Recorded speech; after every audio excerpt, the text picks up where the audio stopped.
Hoje nós temos mais crianças que no domingo passado. Caleb foi minha cobaia, né, Gustavo?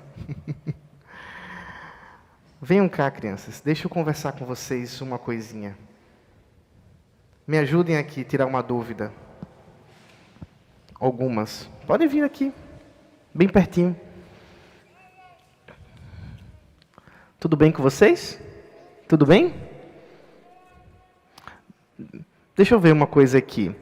Quem aqui, quando crescer, quer casar?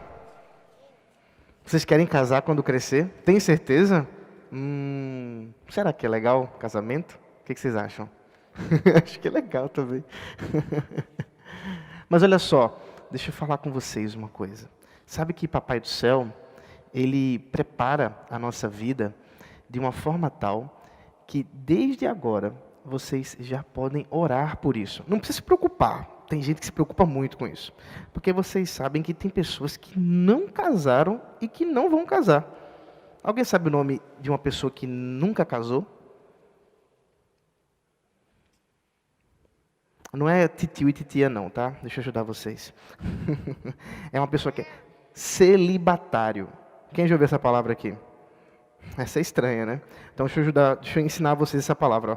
Celibatário é alguém que nunca casou e que nem vai casar. E Deus, às vezes, chama algumas pessoas para não casar e chama outras para casar. Porque casamento é coisa boa. Deus fez o casamento, não é mesmo? Papai e mamãe casaram, vocês nasceram. Isso é coisa boa. Deus é bondoso. Mas tem uma coisa mais interessante do que o casamento.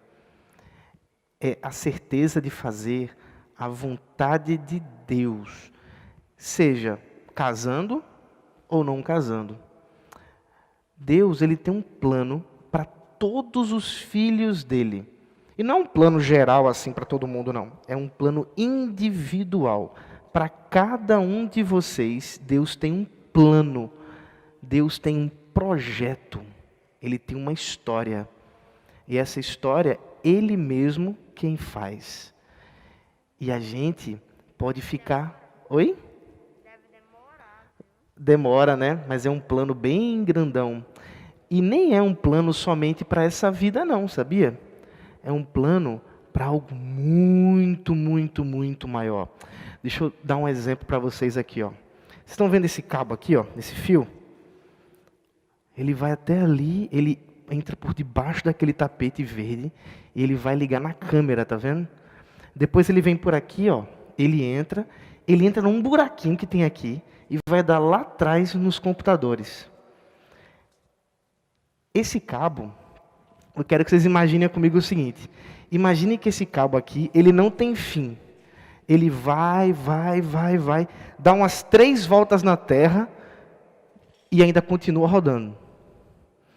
É muito grande? A vida da gente aqui, nesse momento que a gente chama de vida terrena, é como se fosse só esse pedacinho aqui, ó. Só esse tamanho aqui, comparado com toda a eternidade que Deus tem para a gente. Então, se o plano de Deus é grande, é muito grande, porque Ele é muito sábio. E sabe qual é a coisa mais gostosa da gente saber, em saber do tamanho do plano de Deus? É que a gente pode ficar feliz, porque Ele é mais sábio do que a gente. E o plano dele é melhor do que se a gente fosse planejar a vida. Sabe quando a gente vai planejar a viagem? Papai e mamãe juntam, chama todo mundo, olha, a gente vai viajar para tal lugar, vamos viajar de carro, vamos viajar de avião, vamos viajar de ônibus, a gente vai ter que fazer isso, vai ter que parar ali, não é? Não tem isso? Vamos planejar uma viagem. Melhor do que planejar a viagem é que Deus planeja a nossa vida, toda a nossa vida. E a gente pode ficar bem feliz, porque os planos dele são melhores e maiores que os nossos planos. Tá bom? Quero que vocês aprendam isso, porque isso é um segredo para a vida. Saber que o plano de Deus é a melhor coisa que pode acontecer conosco. Tá bom? Deixa eu orar com vocês. Vamos juntar a mãozinha, fecha os olhinhos. Obrigado, Senhor, pelos filhos que o Senhor nos concede. Obrigado, Pai, pela Tua graça tão bondosa que alcança a nossa vida e também passa aos nossos pequenos. Abençoa esses pequenos aqui e também, Senhor, a todos de nossa igreja, a fim de que eles cresçam nos Teus caminhos e, acima de tudo, se alegrem com o chamado que o Senhor tem para eles, com a vocação que o Senhor os tem chamado, acima de tudo, a vocação de serem Teus filhos. Em nome de Jesus Cristo, amém. Podem voltar agora para o lugar de vocês, com o papai e com a mamãe, que eu vou continuar a falar sobre isso, sobre esse assunto de casamento.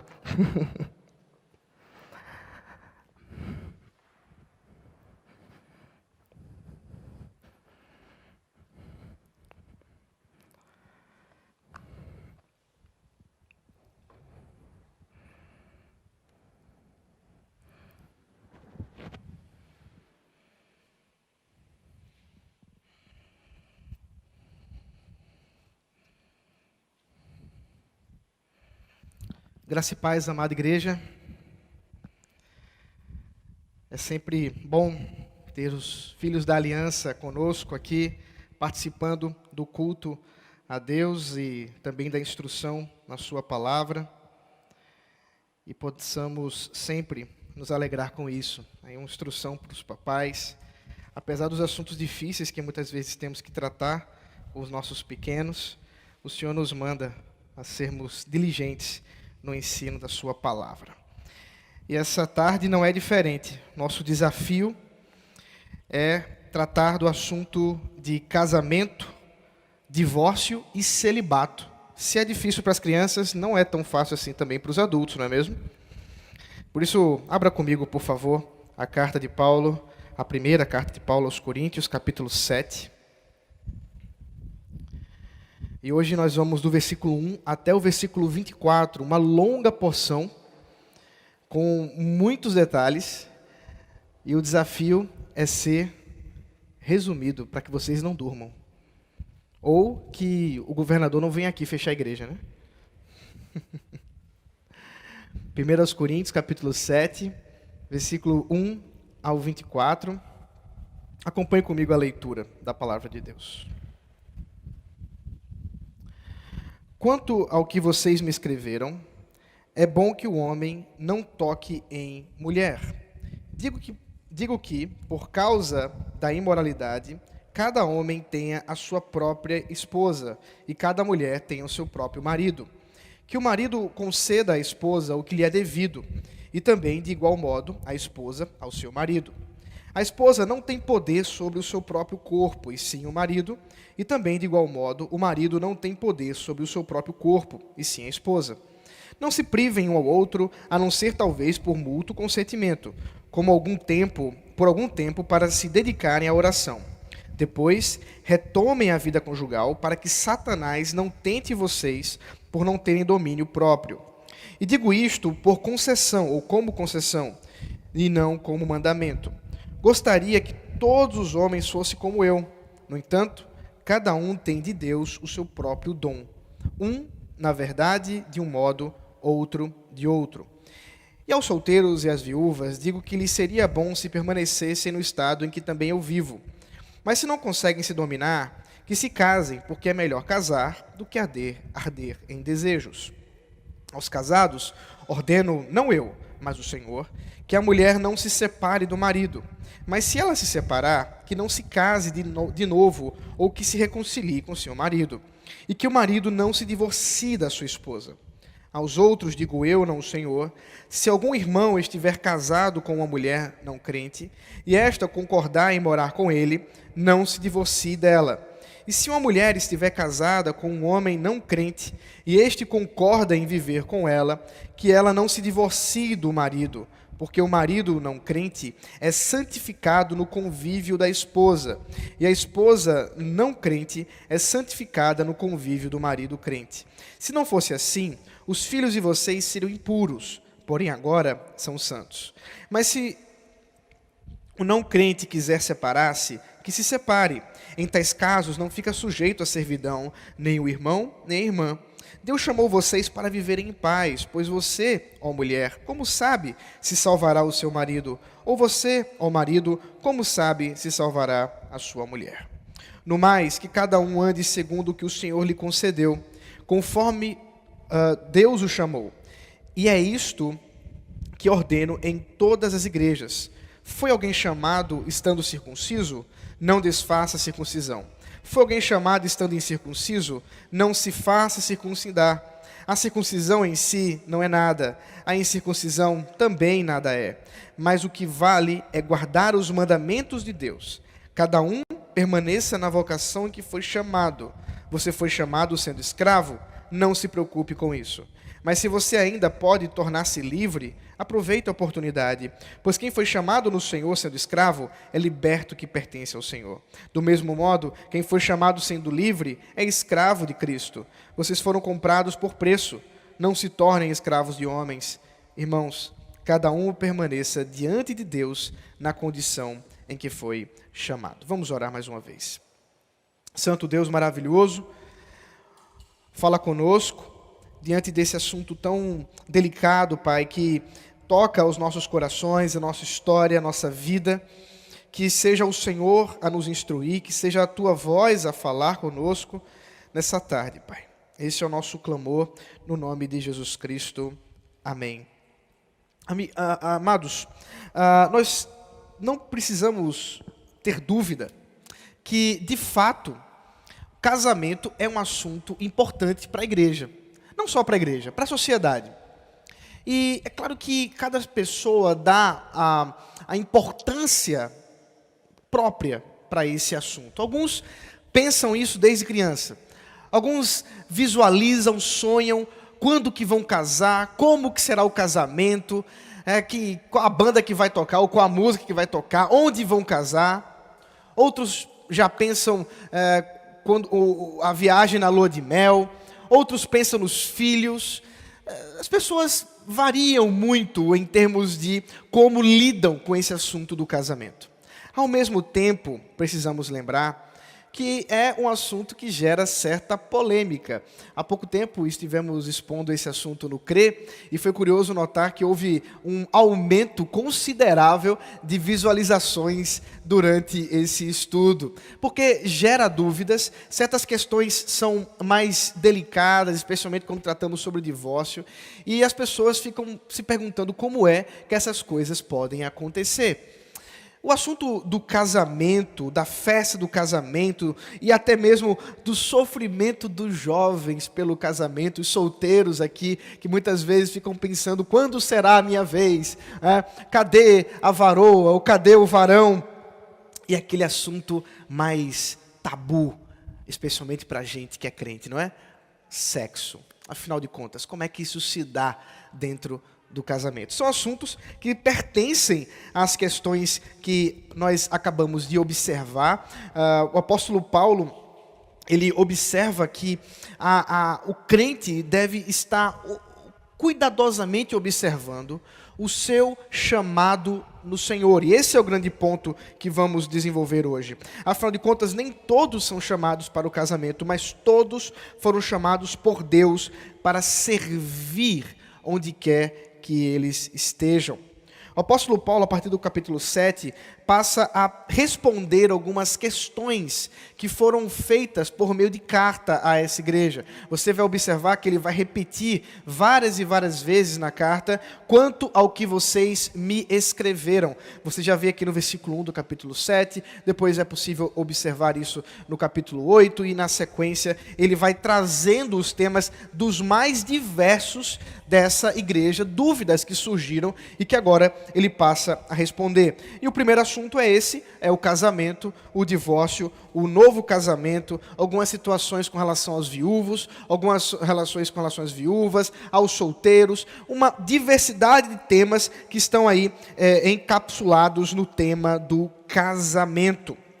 Hoje nós vamos começar esse assunto. O reverendo Rodrigo vai continuar na semana que vem sobre esse mesmo assunto. Afinal de contas, o capítulo continua a partir do versículo 25 e vai até o versículo 40. É uma sessão grande, com muitos detalhes. Não seria possível dar conta em um sermão apenas. Portanto, hoje é só o começo e Rodrigo termina na semana que vem, se Deus assim permitir. E hoje o nosso tema é casamento, divórcio e celibato. Afinal de contas, nem todos foram chamados para o casamento.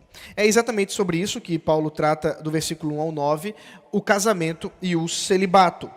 A verdade, queridos, é que a cidade de Corinto era uma cidade extremamente imoral. Isso já falamos várias e várias vezes. Nós repetimos apenas para que você não esqueça desse tema. Era uma cidade que vivia a imoralidade comum do paganismo. E alguns buscavam soluções para essa imoralidade, pensando, por exemplo, no famoso ascetismo pagão de algumas correntes filosóficas.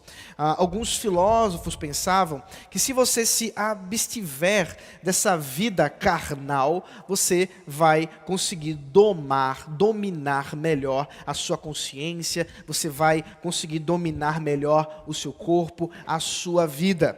E a própria igreja havia sido influenciada por essa visão, tentando lutar contra a imoralidade vivida ali pela própria cidade. Alguns deles parece que estavam propondo que não era bom que o homem tocasse em mulher.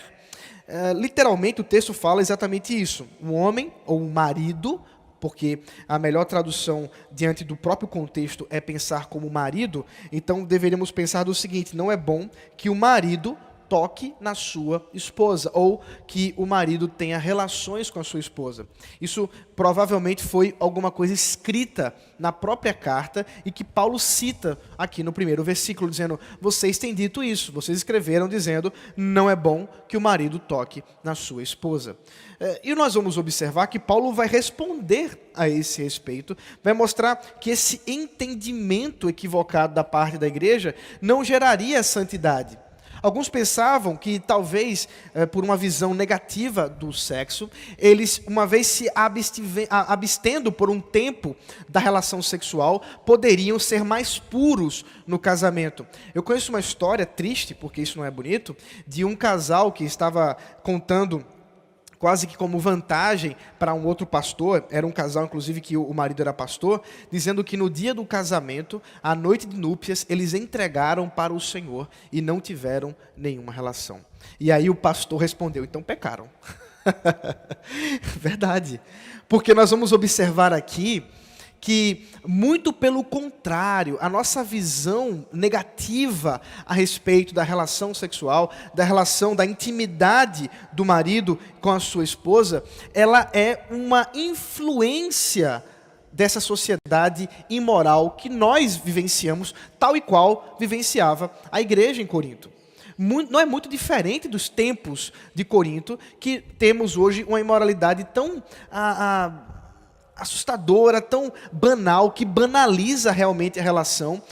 Basta lembrar, por exemplo, músicas que são populares aí. Eu me lembro uma que ficou muito famosa alguns anos atrás, que dizia assim: o amor é divino e o sexo é pagão, dizia a música. E isso está bem dentro da nossa mentalidade, e talvez enquanto eu falo aqui, alguns de vocês estão se coçando e pensando: isso é assunto para tratar no culto? Pois é, o apóstolo Paulo não pensava desse jeito. Ele, inclusive, respondeu para a igreja numa carta que era lida no culto, e é por isso que vamos falar sobre isso também. A verdade, a resposta que Paulo propõe diante desse grande slogan que a igreja de Corinto desenvolvia, ou tentava viver a partir desse jejum equivocado, era a primeira coisa: que isso não serve para nada. Pelo contrário, ele diz: o que resolve a imoralidade sexual não é o jejum, mas sim a relação íntima no casamento. Essa sim é a verdadeira solução contra a imoralidade. Esse será um tema que ele vai tratar e repetir algumas vezes aqui no texto. E ele diz: cada um tenha a sua própria esposa e o seu próprio marido. Ora, o ponto não é jamais fugir da tentação procurando a abstinência, mas pelo contrário, é a vida correta da intimidade correta no casamento que o próprio Deus juntou, que o próprio Deus fez diante desse pacto maravilhoso que é o próprio casamento. E ele continua, não acho que ele vai diminuir a situação, mas ele diz assim: pelo contrário, o marido para com sua esposa e a esposa para com seu marido, eles têm um dever. A expressão no versículo 3, que o marido conceda à esposa o que lhe é devido, dá a ideia de alguma coisa como se fosse uma lei. É um dever, não é escolha.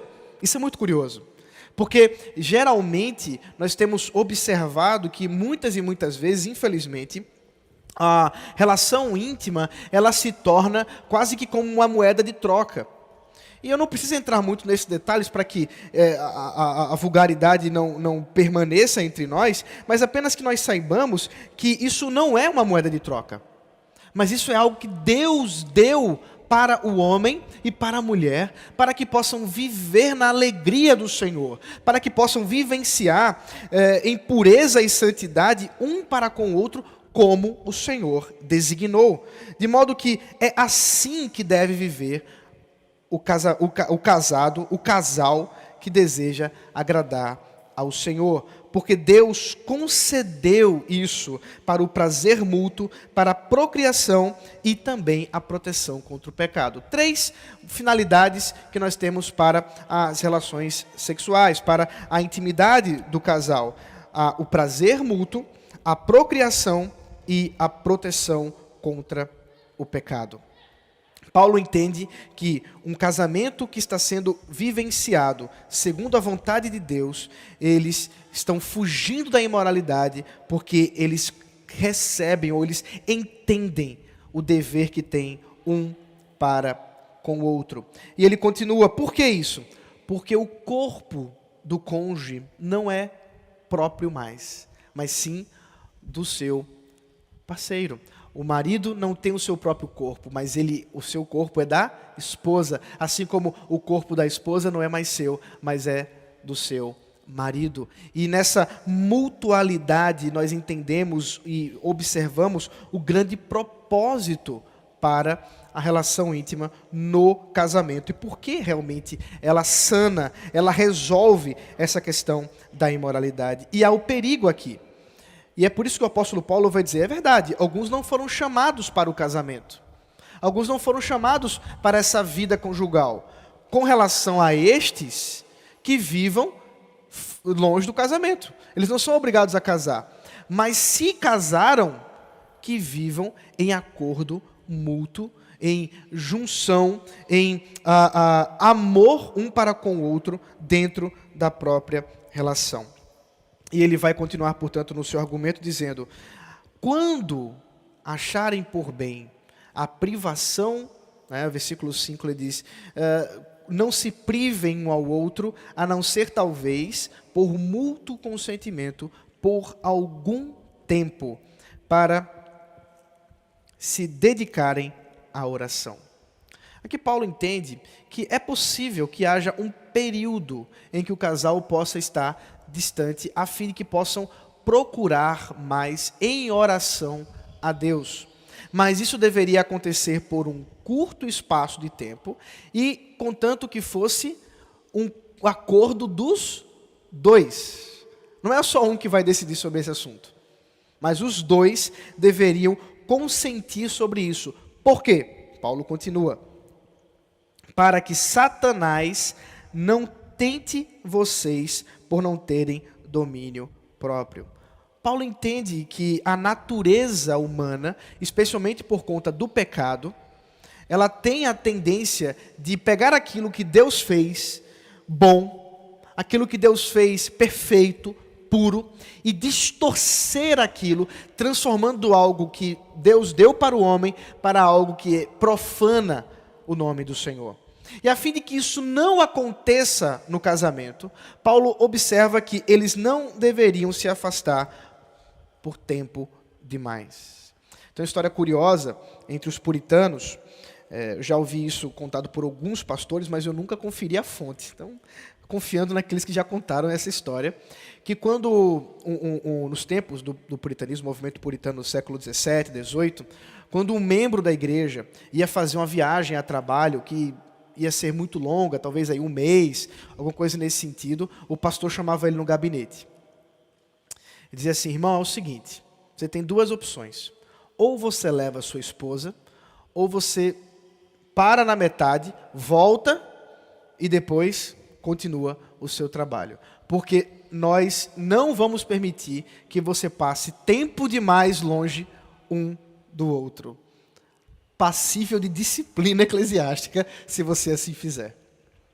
É interessante observar a dinâmica de quando a gente tenta, ou quando a gente observa, ou tenta observar o mandamento do Senhor. Como a gente leva a sério aquilo que Deus deu para o homem, entendendo que aquele que estaria viajando aí por um mês ou mais, incorreria em um grande perigo para a sua própria vida, e é claro, do seu casamento, passando muito tempo distante da sua esposa, entendendo a importância da intimidade, não só, observe, para o próprio casal, mas até mesmo para a pureza um do outro. E é por isso que Paulo diz: eu falo isso no final das contas como uma concessão. Veja o versículo 6. E digo isto como uma concessão e não como um mandamento. Aqui a gente tem o isto, que no português refere-se àquilo que vem em seguida. Portanto, aí nós temos uma discussão de como é que podemos interpretar a expressão grega, que pode tanto ser com referência àquilo que já foi dito, como àquilo que vai ser dito. No contexto, a boa parte dos comentaristas entende que Paulo não se refere àquilo que vem, mas àquilo que já foi dito. Portanto, ele agora diz: olha, no final das contas, o que eu estou dizendo para que eles possam se afastar por um tempo, isso não é mandamento, não. Quer dizer, o casal não precisa fazer isso para a sua santificação. O casal não precisa fazer isso para que possam se dedicar à oração. Se quiserem, é possível. Mas isso não é um mandamento do Senhor. Antes, que possam viver juntos na alegria do Senhor, para que possam manifestar a beleza do casamento. Nesse sentido, portanto, Paulo entende que todos devem estar dispostos no seu chamado. Talvez alguns, ao lerem, aquilo que Paulo havia dito, se incomodassem um pouco. Como assim?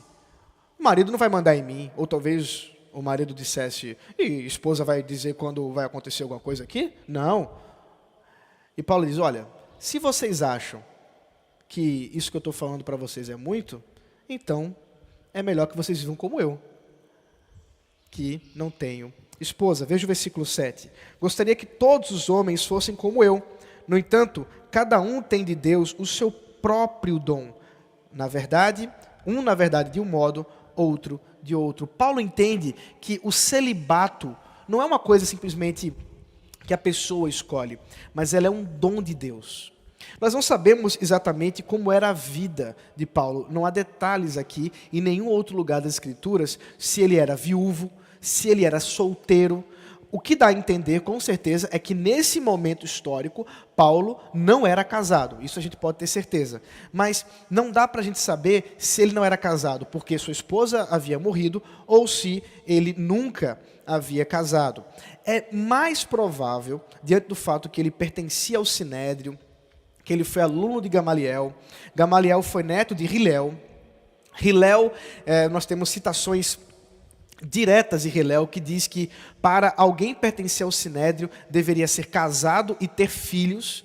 Então nós podemos inferir, sem termos, é claro, exatidão histórica, que Paulo foi casado, talvez até com filhos. Nós não temos relatos sobre isso, mas diante da própria estrutura do sinédrio, é possível que assim fosse, e ele, portanto, agora era viúvo. E ele diz, bom, já que eu sou viúvo, estou desse jeito, acredito que vocês deveriam seguir o meu exemplo. Ele vai falar isso muitas vezes. Nós já vimos em textos passados Paulo dizendo a mesma coisa. Sigam o meu exemplo, imitem a Cristo como eu também sou imitador de Cristo. Isso ele faz, como vocês devem lembrar, não como orgulho. Paulo não está manifestando isso como alguém que diz assim, olha, sou bom e vocês têm que ser bom como eu. Mas como a gente já viu, Paulo faz isso como um pai, que entende que os seus filhos, que entende que os seus mais novos, os membros mais novos da igreja, aqueles que estão ainda amadurecendo, precisam ter bons exemplos no Senhor. E ele sabe, claro que diante da graça de Deus, que ele tem sido um bom exemplo no Senhor. E ele diz, bom, que vocês possam seguir o meu exemplo. Mas ele sabe, é dom de Deus. É dom de Deus àqueles que foram chamados para não casar. Gênesis capítulo 2 deixa claro, quando o próprio Senhor olha para Adão e diz, não é bom que o homem esteja só. Essa expressão que o próprio Deus diz a respeito de Adão, diz a respeito da humanidade, trata a relação do casamento como algo fundamental para a própria sociedade e para a própria criação.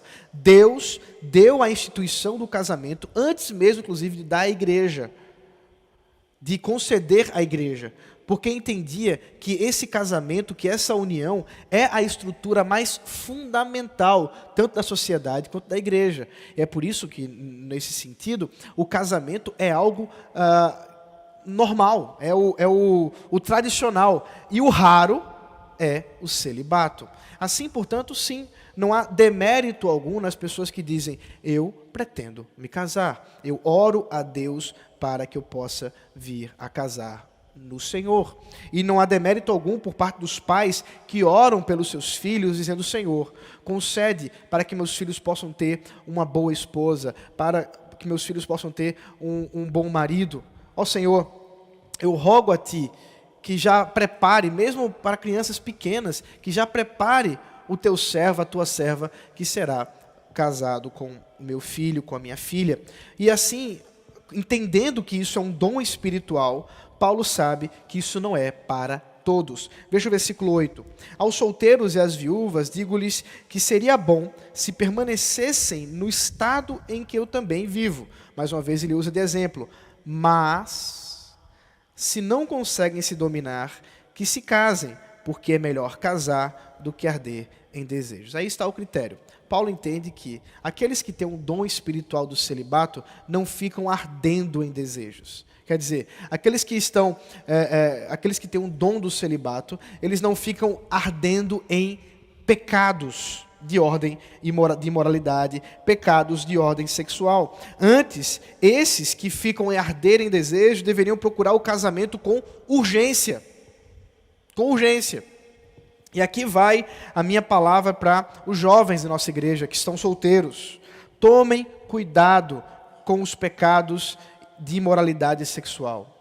Infelizmente, nós temos vivido uma sociedade que a pureza sexual, jovens se guardando para o casamento, cada vez mais é algo raro, mesmo dentro da igreja. Muitos e muitos jovens estão com namoros longos, 5, 6, 7, 8, 10, e nunca casam. O apóstolo Paulo olharia para isso e diria, e aí? Vão ficar ardendo em desejos? E se estão ardendo, quando que vão realmente começar aos pecados dessa ordem? E, infelizmente, o que temos visto é que isso tem sido quase que uma norma. Nossos jovens, talvez por influência da sociedade, talvez por pouca supervisão dos pais, e aí também uma palavra aos pais, muitas e muitas vezes têm esticado o tempo para o casamento e por isso têm entrado em pecados de ordem sexual. Isso é uma tristeza para a igreja, mas tem solução. E a solução que Paulo diz é o casamento. casem. É claro que o casamento, o critério para casar-se, não é simplesmente isso, queridos. Paulo não está propondo isso, mas ele está dizendo que isso também faz parte, que isso também está no assunto, que isso também coordena as motivações. Não são as únicas, mas estão presentes para que possamos agradar ao Senhor como Ele deseja. O texto continua e a partir do versículo 10 e o versículo 11, nós temos o início, na verdade, o versículo 10 até o versículo 16. Nós temos Paulo falando sobre o divórcio. Divórcio de dois tipos, ou de dois grupos. Primeiro ele vai falar sobre o divórcio entre os cristãos. E depois ele vai falar do divórcio entre um crente e um incrédulo. É importante lembrar que na cultura pagã, divórcio era algo extremamente comum. Na lei romana, a preocupação era tão grande pelo número de divórcios, que havia um tempo para que a pessoa se tornasse herdeira diante do casamento. Porque as pessoas casavam-se, divorciavam com um tempo tão curto, que Paulo, ou melhor dizendo, que a lei romana entendia que era melhor esperar um pouco para que a pessoa não tivesse tantos herdeiros quantos casamentos teve. Talvez aí os nossos famosos, né, Gretchen e Fábio Júnior, eles estiveram andando pelo paganismo grego e romano. Talvez seja isso o caso deles. Mas o ponto é que sejamos lembrados que o divórcio era algo tão comum para aquela sociedade que não era estranho para a igreja. E aí vem o assunto que Paulo passa a tratar, agora diretamente com os casados que estão em situação de divórcio. A primeira coisa que ele diz é: eu lembro a vocês aquilo que o Senhor Jesus já falou nos evangelhos. Muitos deles já lembravam daquilo que o próprio Senhor Jesus já havia instruído sobre o casamento. E é por isso que ele introduz dizendo: ordeno não eu, mas o Senhor. Depois ele vai continuar o assunto e vai dizer: agora ordeno eu, não o Senhor. De modo algum, Paulo está fazendo uma hierarquia de mandamentos, como se aquele que é do Senhor é mais importante e aquele que é dele é menos importante. De jeito nenhum, porque ele sabe que, inspirado pelo Espírito Santo, o que ele diz como representante de Cristo é tão importante quanto aquilo que Cristo falou propriamente dito. De modo que o que diferencia uma coisa da outra é simplesmente que, no primeiro caso, nós temos uma conexão já com aquilo que Jesus falou. Nós temos os evangelhos, esse testemunho. Enquanto que, no segundo caso, quando ele vai falar com respeito aos casamentos entre crentes e não crentes, Jesus não havia falado sobre isso, mas agora fala através do apóstolo Paulo. Vamos ver isso com calma. Primeiro, entre crentes, é bom lembrar, Deus odeia o divórcio. Divórcio não é coisa de crente. Isso vai ficar muito claro, inclusive, aqui no texto. Divórcio não é coisa para os crentes no Senhor Jesus Cristo. Pelo contrário, foi o próprio Senhor Jesus que disse em Mateus 19:6, ninguém separe o que Deus ajuntou. Esse é o mandamento básico. Os crentes jamais deveriam vivenciar o divórcio. É claro que Paulo, ele não vai gastar tempo com isso aqui agora, tem em mente também as cláusulas de exceção que o próprio Senhor Jesus fala lá nos evangelhos, quando ele diz que, a não ser nos casos de imoralidade sexual. Jesus lá refere-se à traição, ao adultério. E nesse caso, nós temos uma cláusula de exceção, e aqueles que participaram comigo do CRE sabem do que nós estamos falando aqui, que essa cláusula de exceção, quer dizer, é possível que um crente divorcie nos casos de traição, não é uma cláusula de obrigação. E a gente precisa ter isso em mente, porque o nosso chamado sempre é o perdão. Nós somos chamados sempre a perdoar uns aos outros. Nós somos chamados a usar desse meio, desse subterfúgio, para justificar o divórcio.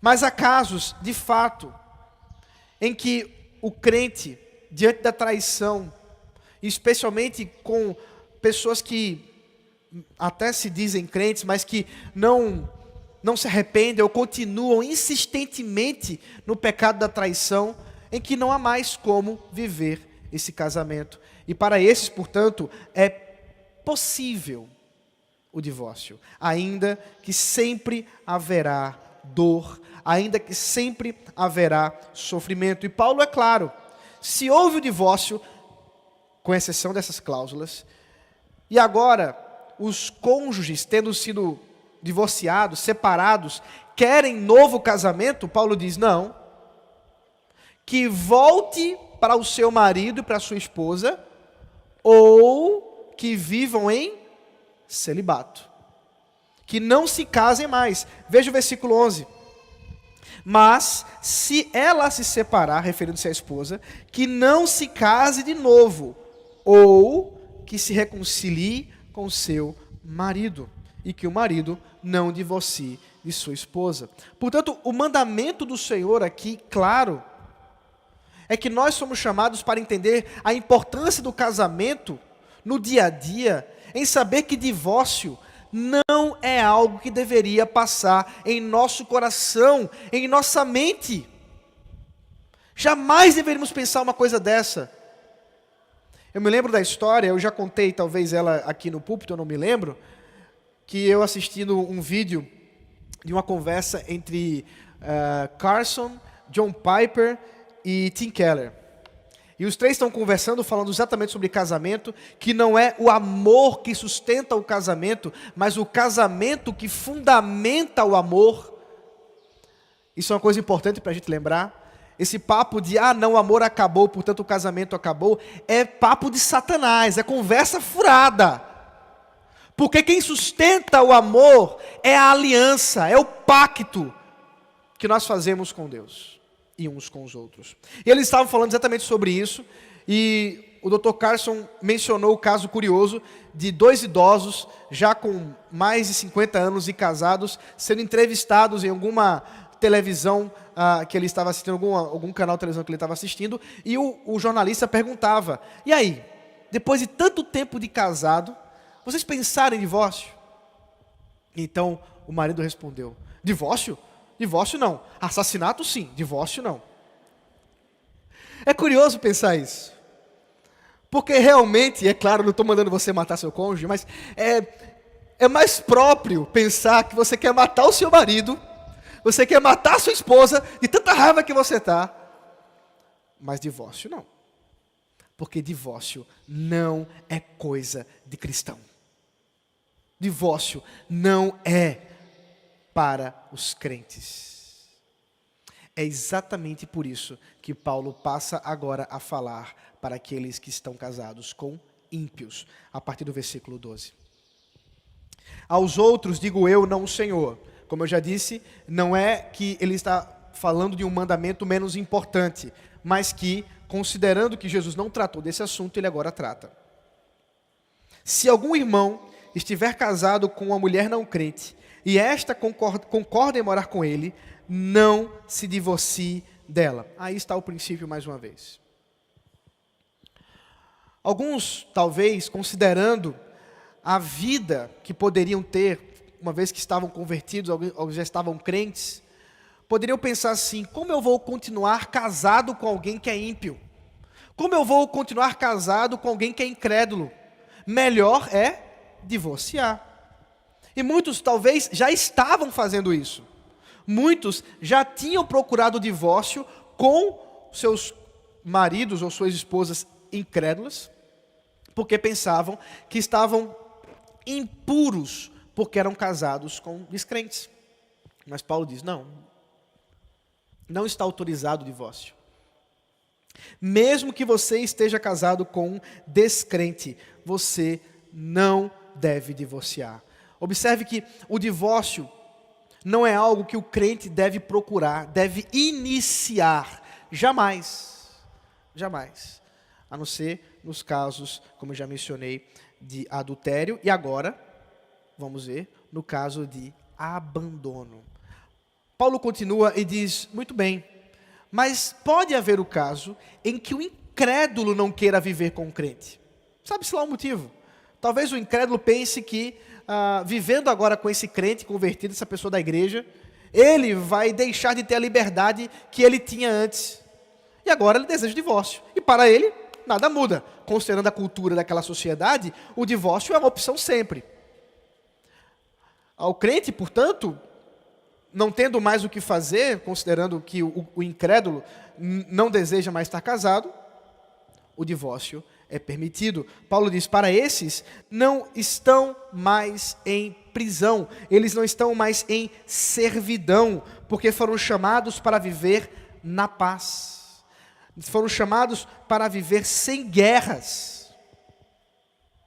Esse assunto do abandono, queridos, é um assunto delicado, porque quando nós resumimos a doutrina dizendo que o divórcio sempre é pecado, sempre é proibido, a não ser nos casos de impiedade, no adultério ou no abandono, sempre surgem perguntas como, mas e no caso de violência doméstica? Em nossos dias nós temos isso cada vez mais crescente, infelizmente.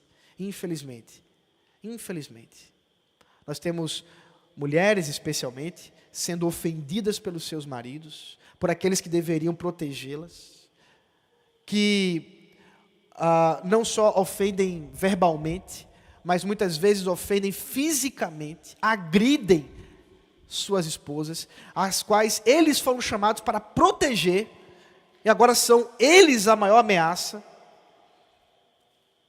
Queridos, para mim, não há dúvida, um marido que passa a tratar sua esposa menos do que esposa, portanto, considerando-a em ofensas, em agressões, ele já abandonou a sua esposa no seu coração, ainda que não o tenha feito da casa, e pior se não fizer isso, porque agora ela fica como se fosse presa, porque ele não sai de casa,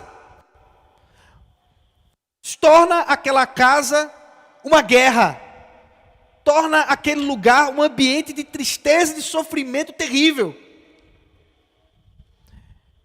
E eu não tenho dúvida, essa mulher deve procurar o divórcio, e não só isso, procurar a polícia, para que esse homem seja tratado segundo a lei. É por isso que creio sim, que uma vez que fomos chamados para a liberdade, para a paz, uma vez que o cônjuge incrédulo, ímpio, demonstra por atos ou por palavras, não querer viver mais com o crente, ele está permitido do divórcio.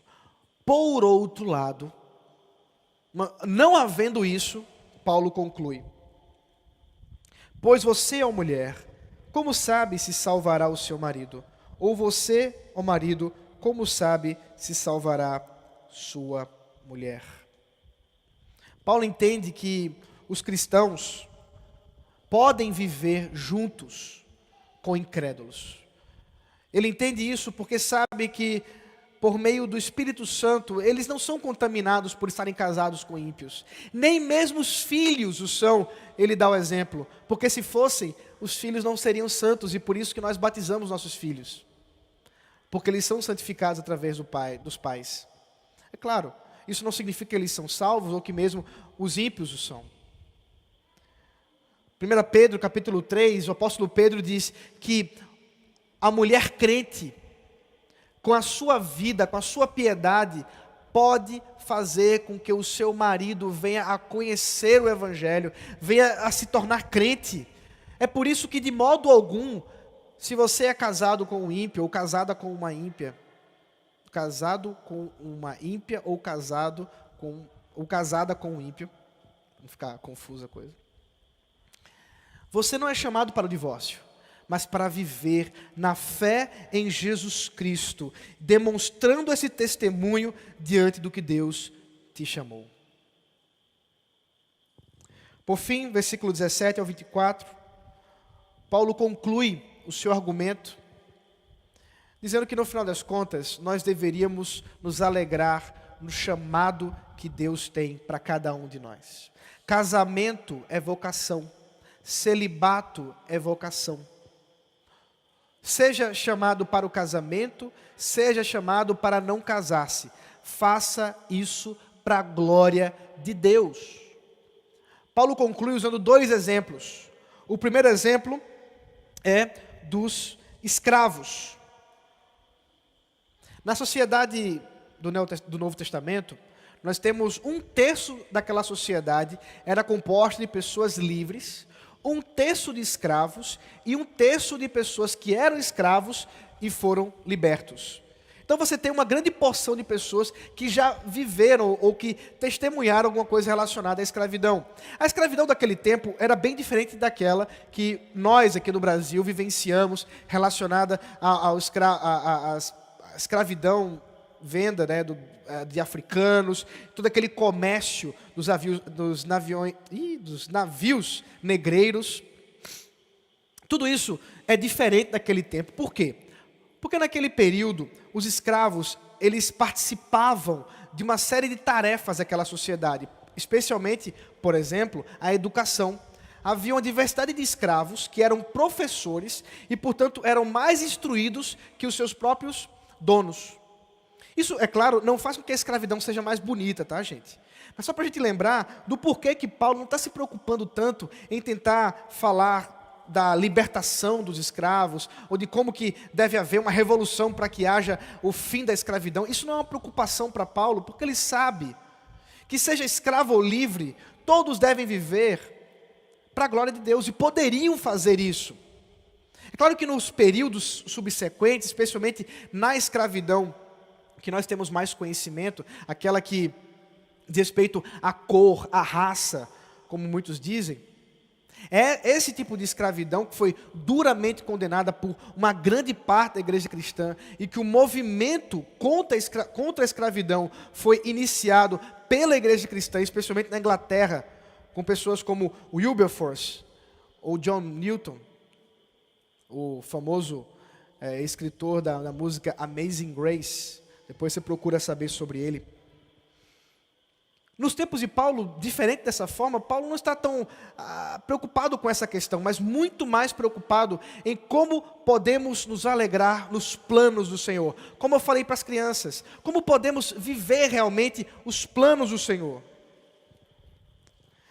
De modo que nós podemos observar, sendo livres ou escravos, trabalhando ou como chefes ou como servos, fazemos tudo para a glória de Deus.